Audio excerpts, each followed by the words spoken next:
games. They were both pretty darn good. This one is as good a Monday night game as I think we have ever seen. If you ask why, how do you back that up? Because we had 2 lead changes in the final minute. That doesn't happen. This is Deshaun Watson. The Kenny Stills 2 plays, 75 yards. They're going to win, right? No, they're not going to win because Drew Brees marched the Saints back down the field and Will Lutz hit the field goal. And the Saints win 30-8 on a career-long field goal, just wasting a spectacular effort by Deshaun Watson. And the Saints take it 30-28. Now, this game was not as fantastic as the first, but it was pretty good. Raider fans were chanting something about Antonio Brown that I dare not repeat on the television, nor the radio for that matter. As a matter of fact, I wouldn't even tweet it. But I would tweet that Tyrell Williams and Derek Carr have found themselves a nice connection here. Williams was clearly now the number one. He had over 100 yards, got in the end zone early, made it 7-0, and the Raiders kept getting in the end zone. Josh Jacobs had a couple of touchdowns. Afterwards, John Gruden, would you tell me what you think about Antonio Brown? What happened here the last couple of days may have been, big news to some, but there were no distractions. I think you could tell that tonight. Our team is ready to roll. As much as people talk about it, I mean, my God. I mean, I feel like someone's smashing my temple on the side of the head. Get over it, man. It's over. You know, we were good this preseason without him. You know, we're going to be fine without him. And we wish him the best. But, we gave it a shot. And now New England gets their turn. Good luck to them. But I just can't, I can't deal with it anymore, really. Sorry. Smashed in the side of the head. Good luck to them. Wonder how he feels.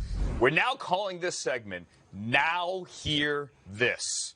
Tom Pelissero, Mike Garafolo. Now. What do we call it? Now. What did we call it last week? NFL Crosstalk. Last week was crossfire, crosstalk. I keep saying third and short. Nobody wants crossword. that. I could take the jokes. Next week it may have a different name. Hey, before we get to the Patriots, Raiders sure looked okay without him last night, Tom. They certainly did. Offensively, that was an impressive performance against the Broncos defense that really can do a lot of different things in terms of the pressure that they can create with those 2 edge players. You have to give credit, and we heard John Gruden do it in his post-game speech, to Colton Miller and Trent Brown for, to a large degree, being able to hold those guys in check. Now, as Mike and I were discussing off-air earlier, how much better could the Raiders' offense be if you added one of the most productive receivers in recent NFL history to that group? We're never going to find out because Antonio Brown is now a Patriot, but guys like Tyrell Williams, who they signed on a 1-year, what amounts to a 1-year, $11 million deal that has a series of options after that, somebody who was coveted in free agency. They were betting on a guy because of all the physical traits he had that he would be able to be more productive than he was in his Chargers days. And through one game, it certainly looks like that's the direction it'll go. Yeah, Tom and I were talking about this off air, Andrew, when I was telling him what my point was going to be, and then he just stole my point ahead of it. You know, that's a little. Well, I thought they were going to come to you, not me. So, yeah, I think crosstalk is back. It's crosstalk. Now hear this, Mike. What do you got? Now hear this. You stole my stuff. Well, I woke up to a text this morning that said the thing that really sucks, and can I say sucks? I already did.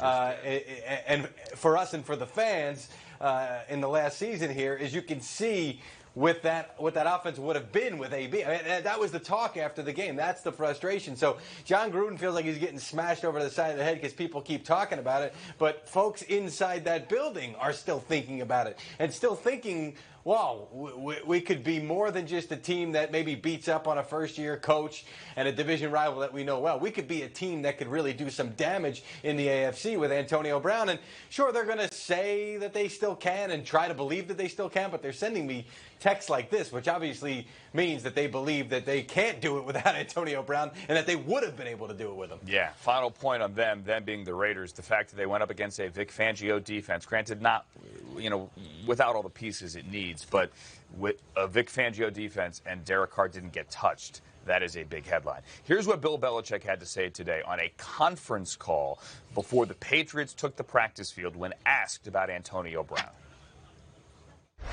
Well, we think it will help our team, but until we start working with them, that's part of that is actually having a hands-on opportunity to work with a player and see exactly how everything fits together and what we can develop. So we'll just have to see how that goes. Belichick later went on to reference Randy Moss and how maybe some people were skeptical of how that would work, and it worked out just fine.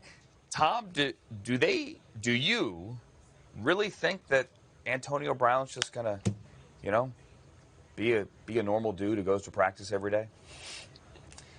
I think normal dude might be a real big stretch for anything with Antonio Brown. He's a unique personality, and we can talk about Randy Moss. Would things be different if Randy Moss had Instagram? Would it be different if Instagram existed in 2007? They acquired him around the draft that year. Comes out, he scores 23 touchdowns, has one of the most phenomenal seasons we've ever seen for a wide receiver. It lasted over 3 years before Moss started talking about his contract publicly. A few weeks after that, they trade him away to the Vikings in 2010, and that was the end for Moss there. But a really productive player. Antonio Brown has a little bit tougher hill to climb here simply because he hasn't had an offseason with Tom Brady. He really hasn't had an offseason with anybody because he has not been on the field with the Raiders because of the helmet issues, because of the feet and everything else. We know that he keeps himself in unbelievable shape, but make no mistake, Bill Belichick is speaking about Antonio Brown the same way he does about every other player that the Patriots acquire, which fits with how Belichick treats everybody, including Tom Brady. You are a cog in the machine there. Yes, they gave him a $9 million signing bonus,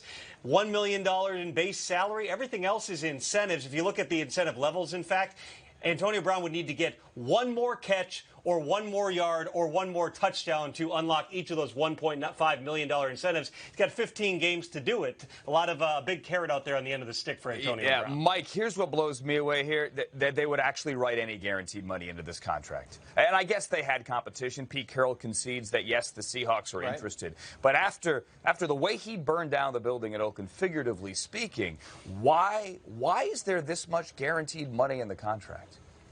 Well, I guess you're right. Capitalism always trumps everything. Yeah. It's all about the free market, number one. And number two, I think they want to show a sign of faith. But in talking to current and former Patriot players over the years, and more so in recent years, I've always been curious. How do players know to follow the rules, even the unwritten rules? I've asked that question before, and they say it's the mystique. It's everything you hear from afar. Before you even set foot in that building, you know to be on your best behavior, and then you actually learn how things go, and it only goes more so in that direction. So I'm not going to sit here and predict that a guy whose behavior has been irrational at times over the last couple of weeks is going to be a saint. But I have reason to believe that he's going to get in line and want to get that ring there for him. His second ring, right? I think he had one early in his career. I think he was a rookie their first time, right? Can we put that picture up one more time, please? Jason Brooksby in the control room, the picture of Tom Brady and Antonio Brown that went around the internet last night. I thought Eisen had the best tweet. Said that, it's season 4 of True Detective on HBO. Okay, maybe I'm the only one that thinks that's funny, but that is just... Can't be worse than the Vince funny. Rich Eisen. Surreal. Funny guy. I mean, that is surreal. This is, what's the name of this segment? Now hear this. Crosstalk. We'll hear Crosstalk next hour. Thank you, Pelissero and Mike Garafolo, as we continue on NFL Now. Coming up, we'll hear from Evan Engram, both tight ends from that Cowboys-Giants game Sunday in Dallas. Evan Engram, live from Jersey, straight ahead. What made that so real